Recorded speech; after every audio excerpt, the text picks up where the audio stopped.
Hello, everyone. Today's topic is about burnout in caregiving role. So if you are a full-time carer or a parent, or you work in healthcare setting or education setting, then this podcast is for you. Let's get started, Diana. Good morning, everyone. Thank you again for coming on here and listening to our podcast or watching our podcast. And really appreciate this topic because I'm also working at the hospital and Natasha is working at NHS. And it's something that we notice quite a bit with our clients and patients. And I think it's a really good discussion to have to bring some awareness to everyone, for yourself or the people that you have in your lives that may be on the verge of burnout. So let's start with our first question. So, Natasha, from your perspective, how would you define burnout within the caregiving roles? Because this is what we're focusing on. Yeah, yeah. To me, burnout is this deep exhaustion and stress after you have cared for someone, Mm. right? For people, for someone who is a full-time carer, caring for their family members, or even a parent, right? We can relate to that. When you're a full-time parent and you're caring for someone physically and psychologically, after a certain period of time, you start to feel exhausted, deep exhaustion. You start to even feel resentful towards your role. And that's what burnout can look like. Mm. Yeah, I love that. It's really important to highlight those things that you have mentioned. I think for me, well, you probably heard of the boil the frog analogy, right? Yeah. Yeah. So yeah, so imagine a frog sitting on a pot of cool of water. If you crank the heat up suddenly, the frog will just jump out right away, right? But if you warm the water slowly, it barely notices the temperature change.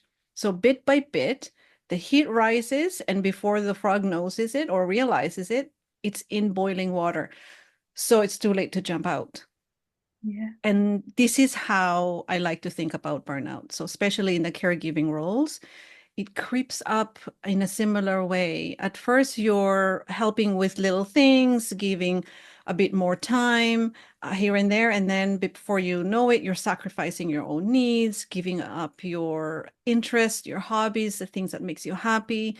So this gradual self-abandonment can happen so slowly that it is so easy to miss. So eventually you may find yourself over your head, feeling overwhelmed, running on empty, and completely drained, like what you said. And this is where we, as a caregiver, it might have some parts of ourselves that feels compelled to take care of other people because of our love for them. And we're ignoring the other parts of ourselves that may be pushing us to attend to our own needs. And so those are the things that we need to become more aware of when we try to think about what does burnout really means, right? So Yeah. yeah. So what do you think are some of the, if you dig a little bit deeper into the burnout, what do you think are the component? Or Yeah. how people can recognize that they're heading towards it, right? Yeah. I don't think people straight away think, oh, I'm going through burnout. Mhm. That doesn't come to anybody's mind. But what would it would start to feel like is this exhaustion where you're feeling this lack of interest. You don't want to do this anymore. Mm. You start to isolate yourself. You minimize or you stop going to social gatherings because you have so many responsibilities on your plate. Also, gradually, you will find that you are starting to feel a lot of negativity towards the thing that you started, that you loved because you wanted to care for this person, because you started with such optimism. Mm. Gradually, you'll find yourself feeling negativity towards it. And you would often find yourself questioning, why do I feel like this? Why do I feel like I'm in a loop? That's what often clients tell us, right? I feel like I'm in a loop. I can't come out of this loop. Yeah, I being feel stuck. like there's a dark cloud Mm. following me and I can't brush it off. Right? What else? What else do you come across? Yeah, I like to think of it as it comes into stages. Like Mm. when I hear you say those elements of burnout, I really like to think of it as the stages. We go through, I think we go first into honeymoon stage. This is the first where we feel like so motivated, so enthusiastic and committed, and Yeah. feel really energized and eager. Like perhaps, even taking extra responsibility because you're so, you can do it. It's coming from love and caring for other people, right? Mm. So any early stress might not be, visible. You might just brush it off. And then the second stage I find is the onset of stress. So Mm. gradually, the stress symptoms will kind of creep in a little bit, but it's something like you tell yourself or you convince yourself like, oh, this is nothing. I've done this before. I know how to do this. So you're noticing a little bit, but then you kind of ignore it. So those are the onset of stress.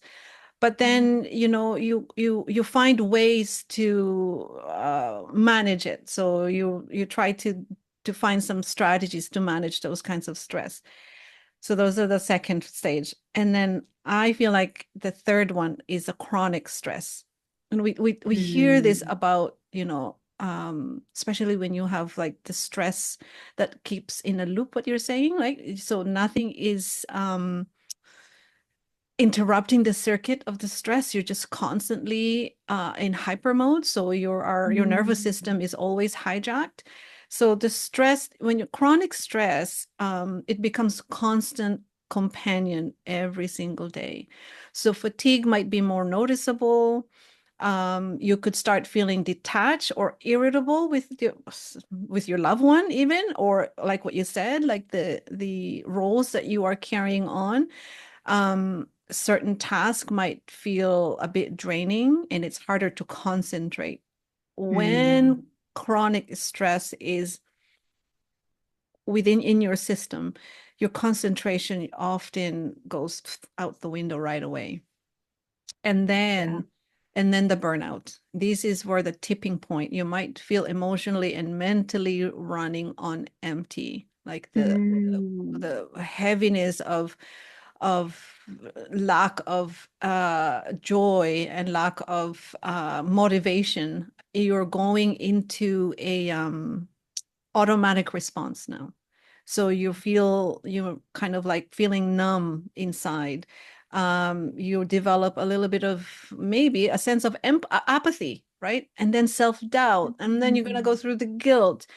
Burnout at this stage can make it difficult to even get through the day, the day-to-day tasks. Like you once feel like, I did this like long ago and I did not have any problem doing that, but now I feel like I can't even do it. I can't even focus on doing these things. So Mm. that is a really indication that you are burning out.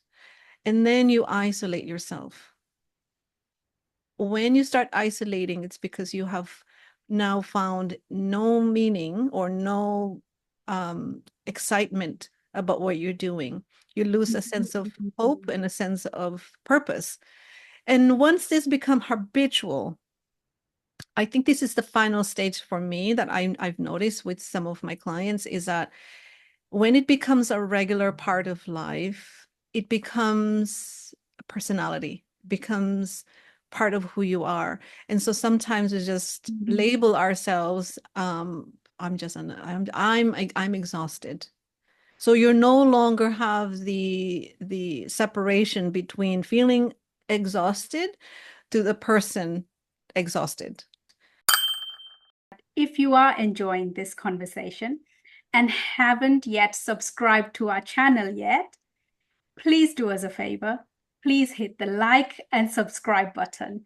And also share this with someone who you feel can benefit from this or will really get something out of this recording today. Please share this with them, and it will mean the world to us. Felt any burnout in your life, Natasha? Yes, I have, especially when kids were little, Yeah. right? Because you have to constantly be there for them, care for them. And that was so hard and then you also get this feeling that there's no help available. And you feel like you have to do this by yourself. Like, I'm a mom now. I have to Mhm. do this. This is my task. This is my role. Like, how can I go out and complain about it or moan about it or ask someone for help? This is my job. That's how it feels, right? Yeah, yeah, that's where what I mentioned earlier is that we convince ourselves that this is my job. I shouldn't be. So we have a should and the must and the needs, and we manage those stressors in our lives in a denial approach because Yeah. we got used to a certain way of being, like being Mm. caring for our kids or caring for sick family members, and that there's no one else to do that job, so I have to do it, right? And so you just plow through life, you just go on, convincing yourself that you are responsible to do everything, and it isn't so, right? There is a way to get help and to step back a little bit. So for caregivers like what you mentioned, who have a hard time pulling back, uh, let's go into strategies or practical ways to manage burnout and handle the guilt, especially Mm. for moms and other people who think that they have to carry on the torch to take care of family. I think guilt, that's such a perfect word that you've used, because when you speak to people and you tell them that you don't tell them, but you kind of come to a conclusion that really you need help as well. Mm. Just like they need care, they need support, you need the care and support yourself. It's just like you cannot pour from an empty cup, right? Mm. The cup analogy. Yeah. You need to fill up your cup first to then be able to pour out to others. Hmm. Yeah. And in this scenario, the cup's running low. Constantly, it's running low. So the quality that you're pouring out, there's not much quality there. Right. And then when it comes to, okay, so I need to care for myself, I need to look after myself. How do I do it? I have no time. Now, all these responsibilities, where do I find the time from? Hmm. Yeah, that word, the guilt. But I feel that, first of all, you need to know that feeling the guilt is normal. It's okay to feel this way. And then practice self-compassion. Know that you need to first look after yourself. If you're in good health, you're in the right, emotional and mental state of mind, you will be able to give better to this person and everyone around you, right? Yeah, What do absolutely. you think? Yeah, I often well, I develop this five step. We're always like the steps strategies to address burnout, right? That's typical coach, isn't it? Like, Right. I think because it not only simplify some of the steps that you can take, but also it helps you zoom out to not overwhelm you with sorry, I gotta drink something. My throat's getting dry. that's self-care. There it is. That's an example. She There did you that go. on purpose. Yeah. So yeah, so I've developed I've experienced a lot of burnout in my life, different types of burnout, and one with work. Mm, And as many of you know, I survived cancer, and I think that one of the things that attributed to my illness is burnout. And I know what it feels like to hit rock bottom when you just have no more energy to give. yeah. And we really encourage you to, before you get there, to really advocate for your well being. But how do we do that? Right. So I think the first thing, which is the first step, is recognize the signs. So we talked about, what's your definition of Mm, burnout? How do you know you're on the verge of burnout? I think becoming aware. Start by identifying early signs of burnout, such as, fatigue, the feeling of exhaustion and apathy and frustration, right? yeah. And the second step is to set boundaries. This is really hard for a lot of people because, especially if you're so used to caregiving, that setting boundaries is not even an option. Like, who else is going to do it? Of course, it's just me. So let me just do it. Or we convince ourselves there's no help out there. There's no resource for me, Yeah. and we marinate in those belief system that is not really helpful. So if you or someone in your life who are showing some of the symptoms, you can help caregivers like establish the clear boundaries by limiting responsibility around your time and energy, because at the end of the day that's all you have. So this means saying no to additional tasks, or scheduling specific times for self-care, and encourage to communicate your limitations to family members. You are just one body, you can't do it all, but you can ask somebody to help you with whatever responsibility that you are chose to do, right? And the Yeah. third one, like you said, prioritize self-care, filling that cup. The way to do this when you're trying to get out of burnout or address the burnout is putting this in as a daily rituals, encouraging yourself or your caregivers to incorporate like really small self-care practices Yeah. into your daily routine, like showering, right? Showering for, yeah, new moms are like a spa day, right? um Go for a short walk. Being with nature is really important.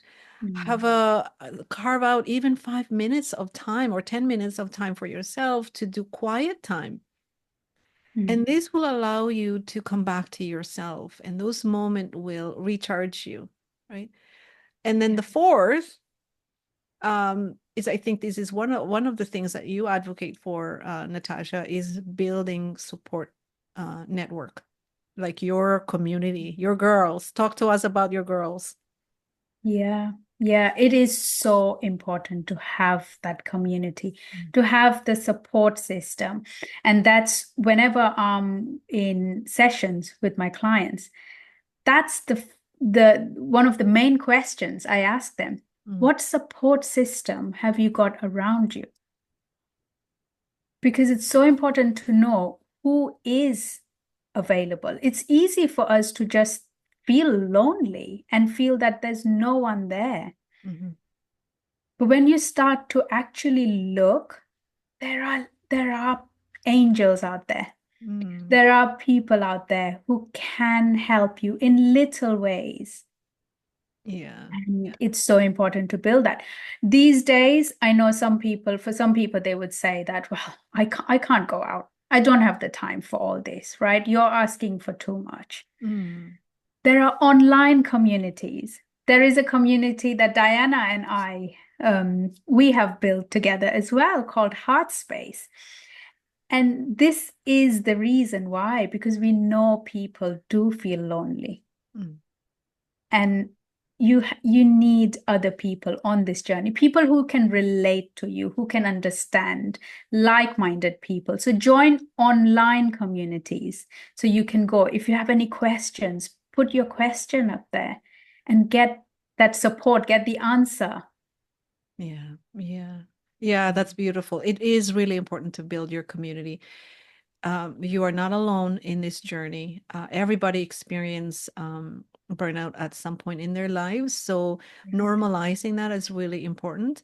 And the last step is that if you don't think that there is a community out there that aligns with what you need, we really encourage you to seek professional support, right? So it could either be a therapist, a coach, or a counseling. Even in your church, those people have can give you the perspective that you need, so that you can actually come back to yourself and give you some guides on how to cope and how to address the exhaustion and the burnout that you are experiencing.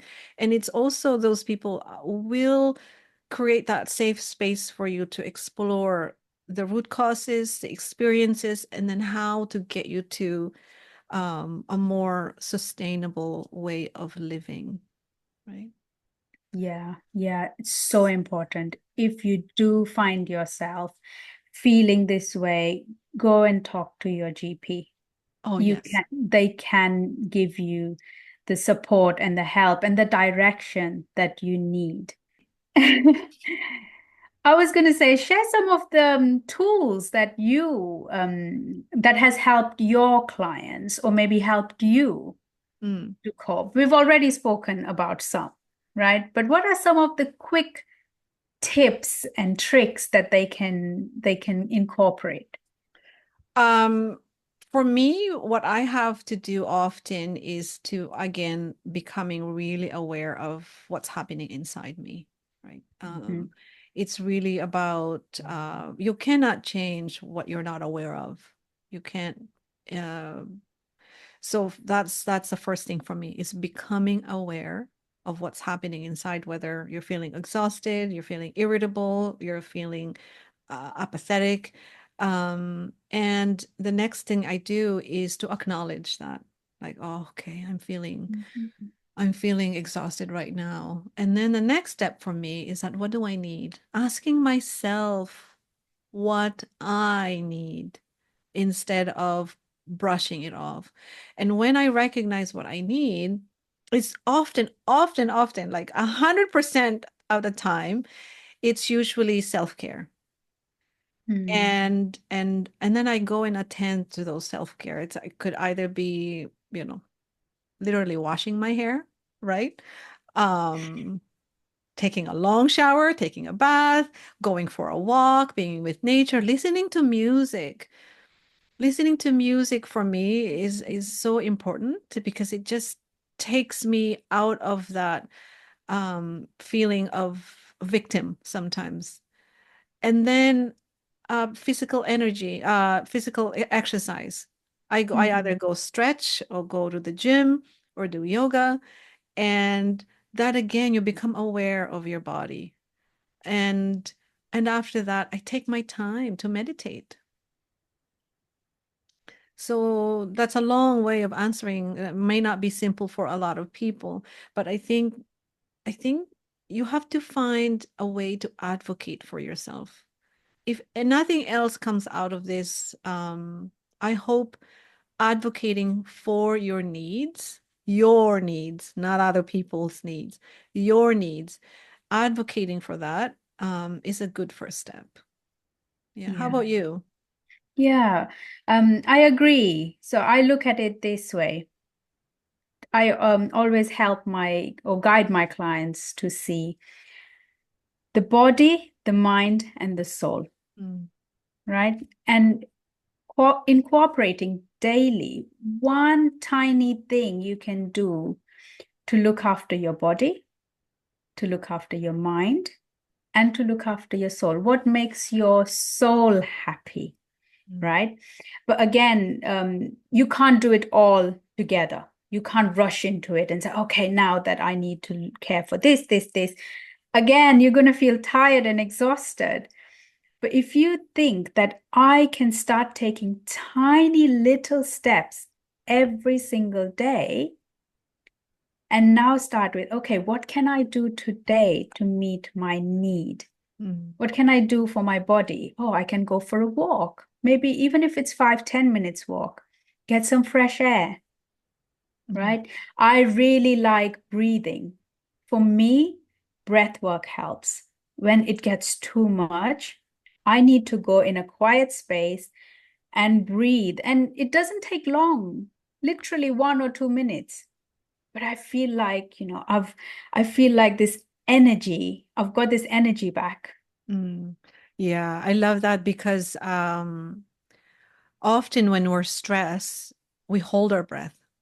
Mm. And then we tense up, right? And then our muscles tense up as well. And I think that doing the breath work, even time yourself, like it doesn't have to be 20 minutes. I love what Eckhart Tolle said, like one intentional breath is meditation itself. Hmm. Right. So becoming aware even with that one breath, but give it a big good sigh. Ah, you know, Yeah. and it's like, oh my God. But let it all out, right? And you'll see just the difference of moving that energy, right? Mm. Yeah. Yeah. And even if you can't go in a quiet space and make it all special, even if you're just washing the dishes, Mm, take few deep breaths while you're doing that. yeah. And Yeah. that can really help as well.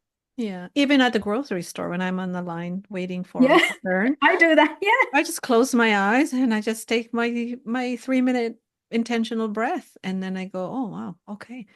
Yeah, I'm in the front of the Shoulders are queue like now. this. You're going to do that now. Yeah. So just becoming aware of that really helps.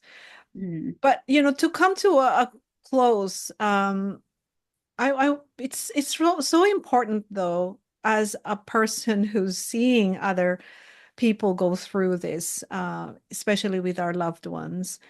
How might you encourage caregivers to help somebody else? What are some Mm. of the advice that you might have? For people who want to support them, right? Yes, Because that's right. there are people who do really want to support you. Hmm.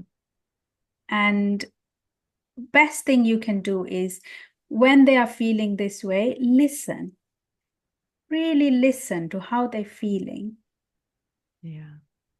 Offer them support, even if it means that you're giving them a break, right? For an hour or two, so they can go off and do something. Even if it's not an hour or two, if you can just give them half an hour break so they can go and do something for themselves, do that. Yeah, I love that. It's when I hear you say that, it's like, take initiative to help. If you notice a family member struggling, don't wait for them to ask for help. Just step in, right? Whether Mm. whether it's running errands, preparing meals, or managing household tasks, taking the initiative to show that you care and understand the pressure they're under. I think that's a proactive approach that can really significantly ease their burden. And it isn't about, let me know if you need help. No, it's not that. Like, go in there and say, "Hey, I'm going to do XYZ for you." Okay? That's Yeah, it. Because people who are under burnout, they don't know how to ask help. no, They don't that's know. Yeah. and encourage them to take breaks and self-care. Caregivers often feel like taking those breaks and taking time for themselves reminds them that it's not okay, because a lot of people or someone they're caring for need the time, and Mm. and so they put themselves at the bottom of the list. So offering to spend time with a person, like carefree, like let's have a coffee, doing nothing, just Yeah. go in nature. Let's go for a 10-minute walk. So putting like a time caps on it, because they feel like, oh my God, an hour is too long, right? So why don't we just Mm-hmm. sit at the porch for like 10 minutes and drink coffee? That's it. And I really advocate for naps. Naps are really good for people who have burnout, because napping actually reset your nervous system. Yeah. And when you come out of the nap, sometimes well, quality nap, I call quality nap, not like a whole 4 hour, 6 hour nap. When you come out, when you come out of it, you get a second wind, your recharge, right? And Mm. and I love when you mention like compassionate, be compassionate listener, because caregiving sometimes is very, very isolating. Mm. And just be there to listen without any judgment or offering immediate solution. That's incredibly supportive for them. And sometimes just feeling heard can relieve a significant amount of emotional burden, right? Yeah. Yeah. And again, Yeah. network, right? And remind them of their worth. Sometimes caregivers can drain every amount of sense of worthiness, and Mm. the self-confidence just eats away because of the fatigue and the exhaustion. And then they look at themselves in the mirror and then they go, I don't even recognize myself, Yeah. right? And so True. how would you encourage somebody of their worth? What's that look like? Knowing your self-worth, knowing that you are important, just as important as the people you're Mm, caring for yeah. and the people you love. And you are loved too, right? So love yourself. Mm, Give yourself the time, give yourself the care that you need, just like you would give to someone else. yeah. Yeah. Absolutely. And one of the things that I help my clients to remind of their worth is that what would you do to a friend who's going through the same way as you? Mm. How would you offer the same compassion? And often what comes out is yeah, they're doing enough, right? I would tell them that you are enough, you're doing enough, and offering words of encouragement to recognize that they're beautiful inside and out, that they are doing their best to their ability. And so when we show that mirror to the people who are going through burnout, those are the things that they often forget about who they are, and that they are worthy of the time as well to take a break. And asking for support is not a sign of failure and weakness. It's also a sign of self-love and connection to yourself. Yeah, yeah. People often say, I can't be selfish, but I Mm, always say, it's not selfish, it's self-care, yeah, beautiful. right? And while you were talking, just so we can leave the audience with something came to me, right? If you want to check your level of burnout, Mm, try this. Fill up a glass, right? Fill up a glass of water and then stand near the sink. And now check throughout the day all the things that you are giving to someone else. and pour a little bit of water out from that glass. Keep pouring every time you think, okay, I did this, pour. Okay, I did that, pour, right? I gave them medicine, pour. I picked them up, brushed their teeth, brushed their hair, pour. And then check throughout the day, what did you do for yourself? Now add that little bit of water back in that glass. And you will see and you will notice how much are you doing for others and how much you are actually filling up your own cup. And if your glass has run out, there's no more water left, that's it. That means you have to do something. Oh, I love that. I love that. I think you should do it separately for a visual, like literal visual thing that we have to put Yeah, let's try it. show. Yeah. Let's why not our audience, right? Try this and then comment below to say how that went for you. And we're gonna do the same. Yes, absolutely. Yeah. Oh, thank you. Thank you. We can go on. Burnout is a big discussion, you know. There's different kinds and different areas in life that we experience burnout.